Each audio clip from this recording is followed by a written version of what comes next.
और मैं तो उस क्षेत्र से आता हूं जहां असली उत्पीड़न होता है। और जो ब्राह्मणवाद का जो चरम उत्पीड़न है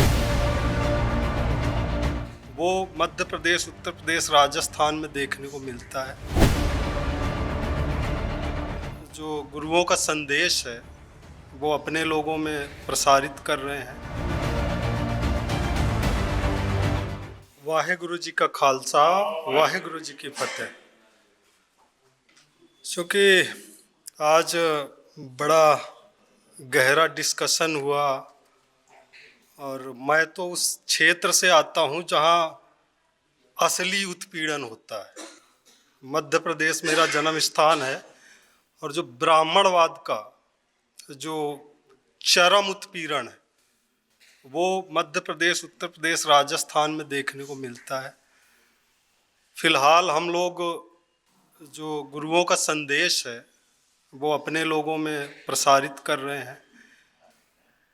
और हम अभी बहन जी तनु शर्मा या कहें कि ब्राह्मण तनु शर्मा, उनकी पीड़ा को हम समझते हैं, लेकिन उनको शायद पता नहीं कि उनका जो धर्म ग्रंथ मनुस्मृति है वो औरतों के विषय में क्या कहता है। अगर उन्होंने पढ़ा होता तो इतना जोश में रोश में आने की बात नहीं थी। यहाँ ऐसी कोई बात नहीं हुई जो लैंग्वेज के आधार पे डिवाइड करने की बात हुई हो या धर्म के आधार पे डिवाइड करने की बात हुई हो। आज लोकतंत्र की स्थापना के 70 वर्ष बाद हम ये डिस्कस कर रहे हैं कि इस देश में कैसे सामाजिक लोकतंत्र स्थापित किया जाए। 25 नवंबर 1949 को डॉक्टर बी.आर. अम्बेडकर ने संविधान सभा के अंतिम भाषण में ठीक यही चिंता जताई थी कि राजनीतिक तौर पे हमारे पास एक व्यक्ति एक वोट का अधिकार होगा, लेकिन सामाजिक तौर पे यहाँ अभी भी लोकतांत्रिक समाज नहीं है। तो सामाजिक और आर्थिक रूप से यहाँ पे डेमोक्रेसी नहीं होगी। उसके प्राप्ति के लिए हमें संघर्ष करना। लेकिन दुर्भाग्यवश जैसे ही अंग्रेज गए, मुट्ठी भर ब्राह्मणवादी लोगों के हाथ में सत्ता आई और तब से लेके आज तक इस देश में ब्राह्मणवादी लोगों के हाथ में सत्ता है। और स्पष्ट तौर पे कहें तो मनुराज, जिसको ये रामराज कहते हैं, तो इस रामराज में उत्पीड़न है, अन्याय है, अत्याचार है, जुल्म है। इस रामराज की कल्पना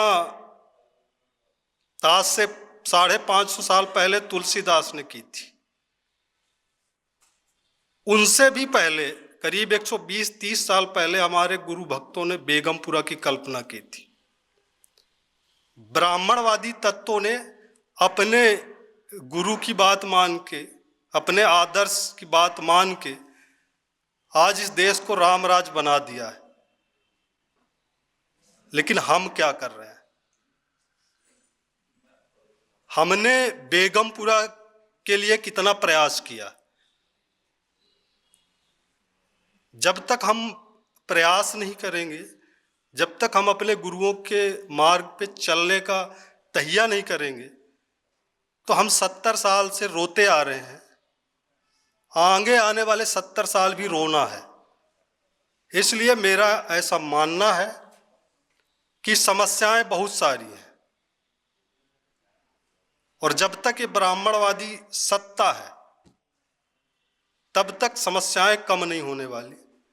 तो हमें समाधान की बात करना चाहिए, समाधान के विषय में सोचना चाहिए और आगे आके हमें इस देश का नेतृत्व करना चाहिए।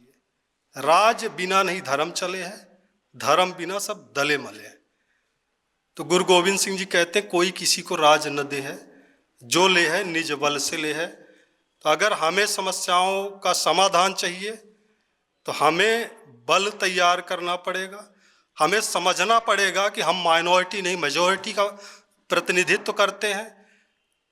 हमारे गुरु ग्रंथ साहिब जी में 36 भगत गुरुओं की वाणी है और उस 36 भगत गुरु जिस समाज से आते हैं उस समाज को अगर हम एक साथ लाएं तो इस देश में हम बहुमत है, बहुजन समाज है। और लोकतंत्र का सिद्धांत यह कहता है कि जो लोकतांत्रिक सत्ता है वो बहुजनों के हाथ में होती है।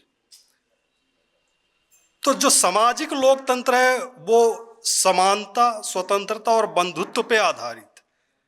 जब तक समाज में समानता, स्वतंत्रता और बंधुत्व कायम नहीं होगा तब तक आप सामाजिक लोकतंत्र की कल्पना नहीं कर सकते।